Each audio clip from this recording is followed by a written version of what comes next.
Hello everyone, I hope आप सभी बहुत अच्छे होंगे। आज की इस वीडियो में बात करने वाला हूँ बिहार शिक्षक भर्ती के बारे में। जैसा कि आप सभी लोगों को पता चल ही गया होगा कि बिहार शिक्षक भर्ती में जो है पहले अदर स्टेट वाले अलाउ नहीं थे और अब जो है सरकार ने एक नोटिफिकेशन जारी करके जो है अदर स्टेट वालों के लिए भी इस शिक्षक भर्ती में अलाउ कर दिया। ठीक है, तो आज की इस वीडियो में बात करने वाला हूँ कि अदर स्टेट वालों के लिए यह आपकी क्या क्या पात्रता है, सी टेट का किस तरीके से आपको जो है सी टेट की क्या पात्रता है, और इसके अलावा आपको जो आरक्षण है अदर स्टेट वाले उनको आरक्षण का फ़ायदा मिलेगा या नहीं मिलेगा बिहार शिक्षक भर्ती में। इसके अलावा जो आपका एज लिमिट का इशू है वो अदर स्टेट वालों के लिए एज लिमिट में कोई फ़ायदा मिलने वाला है नहीं। ठीक है, तो आपके जितने भी डाउट्स हैं इस शिक्षक भर्ती को लेकर के, एलिजिबिलिटी को लेकर के, वो इस वीडियो में सारे क्लियर हो जाएंगे। तो आप लोग जो है वीडियो को बिना स्किप किए लास्ट तक ज़रूर देखिएगा। तो ये आपका पीआरटी के लिए है कक्षा 1 से 5 तक के लिए। ठीक है, तो पहले हम देख लेते हैं कि आपका जो है पदों का क्या क्या विवरण है। ठीक है, तो देखिए सामान्य के जो पद हैं वो हैं 13,397। ये आपके अनारक्षित महिला के आ जाएंगे। ठीक है, सामान्य महिला, या आपके ईडब्ल्यूएस, और ये आपकी ईडब्ल्यूएस महिला, या आपके अन्य पिछड़ा वर्ग महिला। ठीक है, पिछड़ा वर्ग और पिछड़ा वर्ग महिला। ठीक है, तो ये इस तरीके से आपका क्या है, ये पूरा रिजर्वेशन का भी है इसमें। और ये आपका है उर्दू के लिए और ये आपका बांग्ला के लिए। ठीक है, तो इसमें तो केवल उर्दू और बांग्ला वाले ही कर पाएंगे जिन्होंने उर्दू और बांग्ला से जो है किया हुआ है। बाकी जो सब लोग हैं वो उसके लिए एलिजिबल नहीं है। ठीक है, तो जो कॉमन है, जो सबके मतलब की, वो आपकी है ये फर्स्ट वाली सामान्य। ठीक है, तो आपको जो मेनली मतलब रखना है वो सामान्य वाले से ही रखना है, और सामान्य वाले में आपके टोटल 67,066 पड़ रहे हैं। ठीक है, उर्दू वाले में आपके हैं 12,729, 148 आपके बांग्ला में, और टोटल आपके हो गए 79,943। ठीक है, ये आपके हो गए टोटल पद। ठीक है, तो ये तो हो गया पदों का विवरण। अब हम देख लेते हैं फीस और आपके जो है क्या लास्ट डेट है। तो फीस का देखिए, आपको एक तो उसमें जो है बायोमेट्रिक की फ़ीस देनी है 200 रुपये। ठीक है, लेकिन इसमें भी एक कंडीशन है, अगर आप आधार कार्ड को, ठीक है, अगर आप अपने आधार कार्ड का यूज करते हैं अपनी आईडी के लिए जब आप आवेदन करते हैं तो, ठीक है, क्योंकि आधार कार्ड के अलावा और भी ऑप्शन है आपको आईडी प्रूफ के लिए।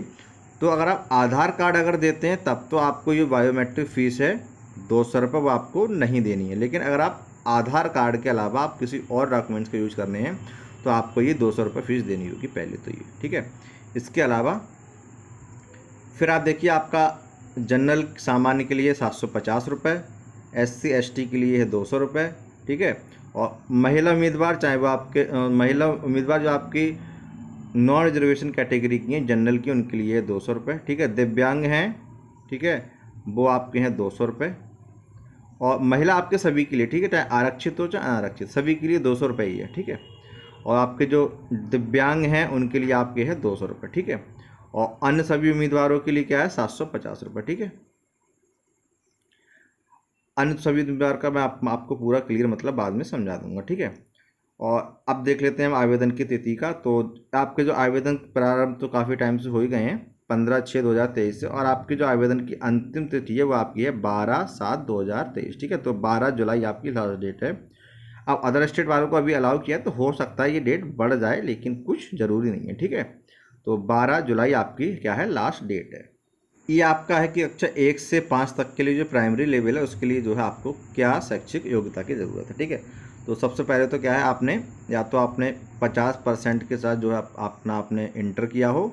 ठीक है, और आपके पास शिक्षा शास्त्र में, प्रारंभिक शिक्षा शास्त्र में आपके पास है जो 2 वर्षीय डिप्लोमा हो। ठीक है, चाहे वो किसी भी नाम से किसी भी स्टेट में जाना जाता हो। तो इसका जो नॉर्मली मतलब है वो BTC से है, जिसका कि आप नाम हो गया है DLED। ठीक है, तो ये तो हो गया DLED के लिए। ठीक है, तो DLED हो गया। दूसरे नंबर पे अथवा में दे रखा है 45% अंकों के साथ उच्चतर माध्यमिक विद्यालय, मतलब आपका इंटर हो गया। और प्रारंभिक शिक्षा शास्त्र में द्विवर्षीय डिप्लोमा, वो किसी भी नाम से जाना जाता हो। ठीक है, तो जिनके इंटर में 50% हैं, ठीक है, उनके लिए ये वाला हो गया। ठीक है, और मान लो किसी के इंटर में 50% नहीं है लेकिन उसने BTC या DLED किया है तो उसके लिए ये सेकंड वाली हो जाएगी। ठीक है, तो इंटर में चाहे 50% हो चाहे 45% हो, दोनों ही लोग जो उसमें एलिजिबल हैं। ठीक है, बस ऊपर वाली जो एलिजिबिलिटी वो 50% वालों के लिए, और नीचे वाली 45, 45, और दोनों का मतलब BTC DLED है। ठीक है, तीसरे नंबर पे आ जाइए, ये आपका है 4 वर्षीय जो आपका इंटीग्रेटेड चला, जिसको हम नॉर्मली BLED के नाम से जानते हैं, BLED। ठीक है। अदर स्टेट में हो सकता है अलग अलग जगह कई नामों से जाना जाता हो। यूपी में इसको BLED के नाम से जाना जाता है। ये आपका 4 वर्षीय इंटीग्रेटेड कोर्स है, ठीक है, BLED।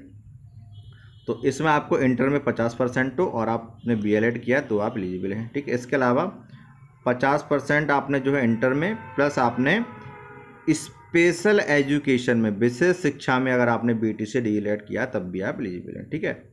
स्पेशल के लिए इसमें इसलिए है क्योंकि कुछ स्टेट में जो है स्पेशल के लिए अलाउ नहीं करते, जैसे आपका हो गया DSSS, ठीक है। इसके अलावा अगर आपने स्नातक अथवा प्रारंभिक शिक्षा में द्विवर्षीय डिप्लोमा, मतलब किसी भी आपने नाम से किया हो, क्योंकि अलग अलग स्टेट का अलग अलग इशू, ठीक है, तो आप लीजिए। मतलब आपने डिप्लोमा किया हो, किसी 2 वर्ष का हो, प्राइमरी का हो, किसी भी स्टेट में वो किसी भी नाम से जाना जाता हो, कोई मतलब नहीं, ठीक है। फिर आपका आ गया ये सबसे महत्वपूर्ण 50% अंकों के साथ स्नातक, ठीक है। अब तक सब में चल रहा था इंटर, ठीक है, इसमें आ गया स्नातक, ठीक है। तो 50% आपके इंटर में होना जरूरी है। इसके अलावा आपने किया हो BEd, ठीक है।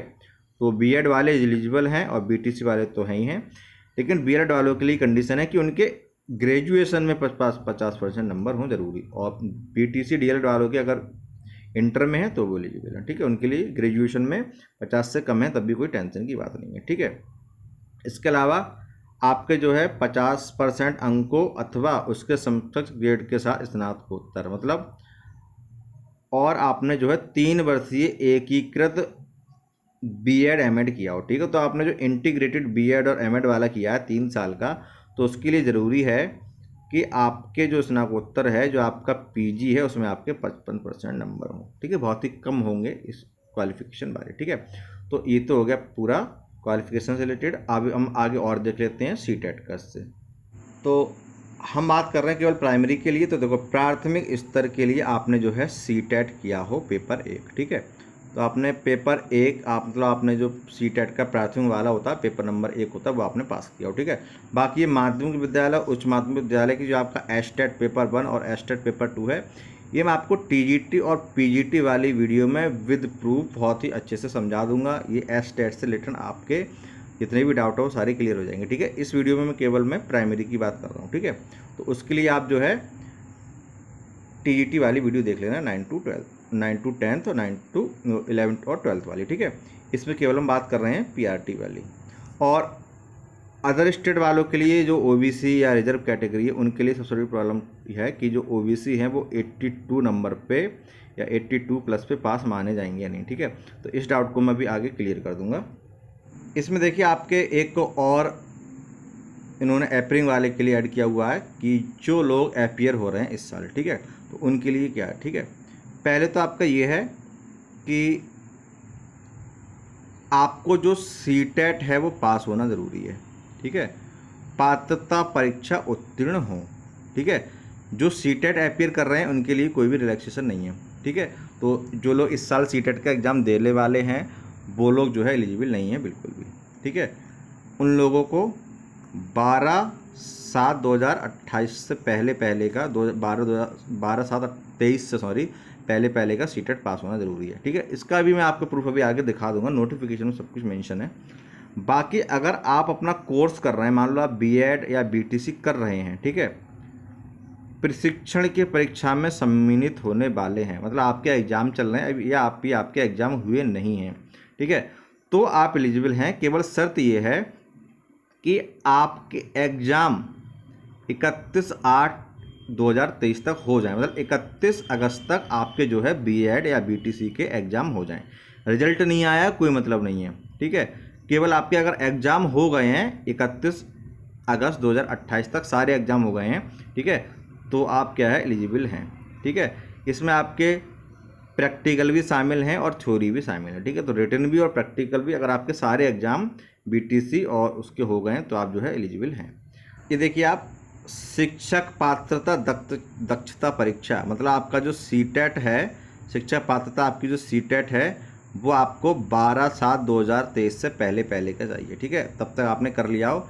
लेकिन केवल प्रशैक्षणिक अर्हता संबंधी परीक्षा, लेकिन केवल और केवल आपकी जो BEd या BTC आप जो कर रहे हैं उसके जो पेपर आपके हैं वो 31/8/2023 तक की आपको छूट दी गई है। बाकी CTET में आपको कोई भी छूट नहीं दी गई है। तो इस साल जो लोग सीटेट का एग्ज़ाम दे रहे हैं वो लोग जो है बिल्कुल भी एलिजिबल नहीं है इस परीक्षा के लिए, ठीक है। तो ये वाला आप लोग अच्छे से समझ लें।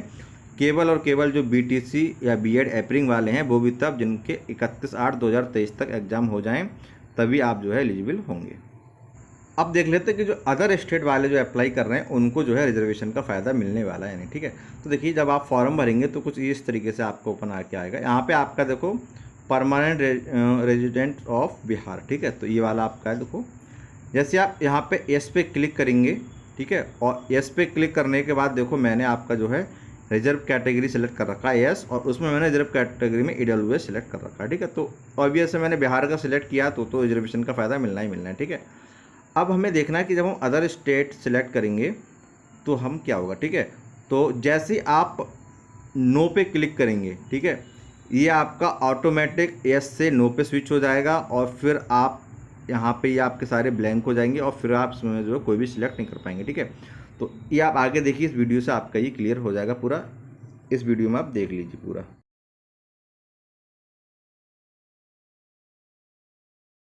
तो जो आपका रिजर्वेशन है उससे रिलेटेड तो अब आपका ये पूरा डाउट क्लियर हो गया होगा कि अदर स्टेट को जो है कोई भी रिजर्वेशन नहीं है, ठीक है।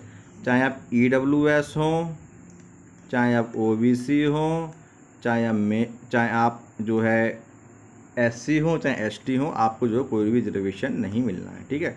तो आपको रिजर्वेशन नहीं मिलेगा तो आपको रिजर्वेशन का कोई भी फ़ायदा नहीं मिलेगा, चाहे वो आपका फ़ीस का हो। तो फीस जो है आपको 750 रुपये देनी है, ठीक है, क्योंकि आप अदर स्टेट से बिलोंग करते हैं, आपको कोई भी रिलैक्सेशन नहीं मिलेगा। फीमेल को हो सकता है 200 रुपये देनी पड़ जाए, वो आप फॉर्म भरते समय देख लेना, ठीक है। बट मेल को तो जो है 750 ही देना है, वो किसी भी कैटेगरी के हों। आधार कार्ड नहीं लगाया है तो प्लस 200 रुपये अलग से देना है, ठीक है। इसके अलावा हम देख लेते हैं सीटेट।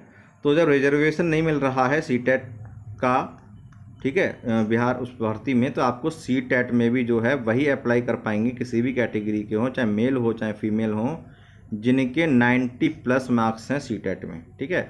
भले ही आपके 83 हो, 84 हो, 85 हो और आप सीटेट का सर्टिफिकेट है आपके पास, लेकिन फिर भी आप एलिजिबल नहीं है, क्योंकि जब तक आपके 90+ मार्क्स नहीं होंगे सीटेट में तो आप एलिजिबल नहीं माने जाएंगे सीटेट, ठीक है।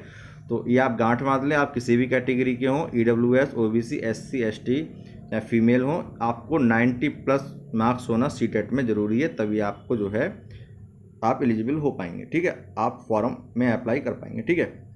तो अब आपको जो है आयु सीमा में भी कोई छूट नहीं मिलेगी, ठीक है। तो ये जो छूट है वो आपके लिए नहीं है, या भूल जाओ, जो दे रखी है बस आप वही देखो, ठीक है।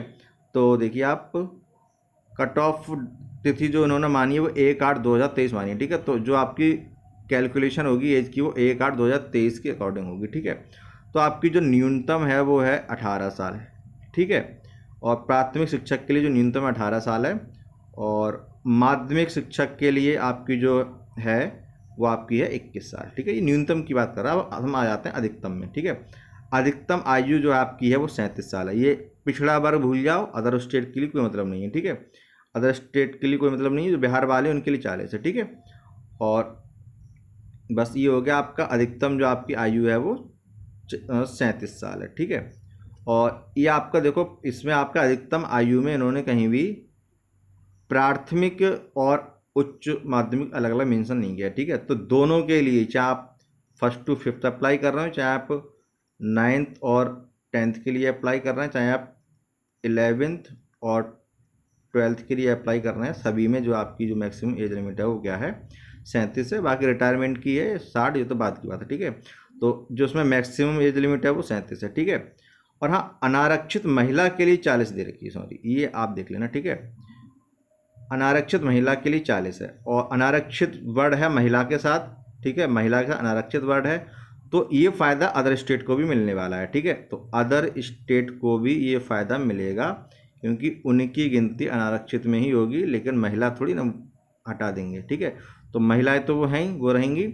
तो अनारक्षित जो महिलाएं हैं, अदर स्टेट की जो महिलाएं उनके लिए 40 है, और जो मेल हैं उनके लिए, पुरुष हैं उनके लिए 37 है, ठीक है। तो अदर स्टेट फीमेल के लिए ये फ़ायदा मिल गया है, ठीक है। और अदर स्टेट फीमेल को मुझे लगता है फीस का भी फ़ायदा मिल जाएगा, 200 रुपये उन्हें देनी पड़ेगी, ठीक है।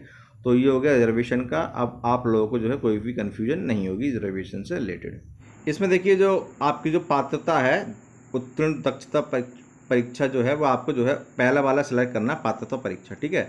और पात्रता परीक्षा जब आप सिलेक्ट करेंगे तो आपका ये यहाँ पे आ जाएगा और ये आपको फर्स्ट वाला सीटेट सिलेक्ट कर देना है, ठीक है। ये बिहार वालों के लिए है। बिहार वाले चाहे तो सीटेट सिलेक्ट करें, चाहे अपना जो उन्होंने बिहार का कर रखा है वो सिलेक्ट करें, ठीक है, वो उनकी मर्जी है। और इसके अलावा अगर आप केवल दक्षता परीक्षा चूज करेंगे तो फिर आपके ये ऑप्शन चले जाएंगे और आपके वो 3 आ जाएंगे अलग अलग, 1st to 5th के लिए और 9th 10th और 11th 12th के लिए। फिर आपको उसको सिलेक्ट करके फिर आपको जो है अपने सर्टिफिकेट की डिटेल्स फिल करनी है और आपको जो सर्टिफिकेट अपलोड करना है, ठीक है। तो आप लोग फालतू की टेंशन ना लें, फर्स्ट वाला सेलेक्ट करके सीटेट सिलेक्ट करें, बाकी आगे प्रोसीड कर दें, ठीक है। तो आई होप आपके इस अदर स्टेट वालों के जितने भी डाउट्स थे एलिजिबिलिटी को लेकर के या रिजर्वेशन को लेकर के वो सारे क्लियर हो गए होंगे। अगर फिर भी कोई आपका डाउट है तो आप हमसे नीचे कमेंट बॉक्स में पूछ सकते हैं। अगर आप पहली बार आए हैं तो हमारे चैनल को सब्सक्राइब करके ज़रूर जाएं और हो सके तो इसे अपने फ्रेंड्स के साथ भी शेयर कर देना।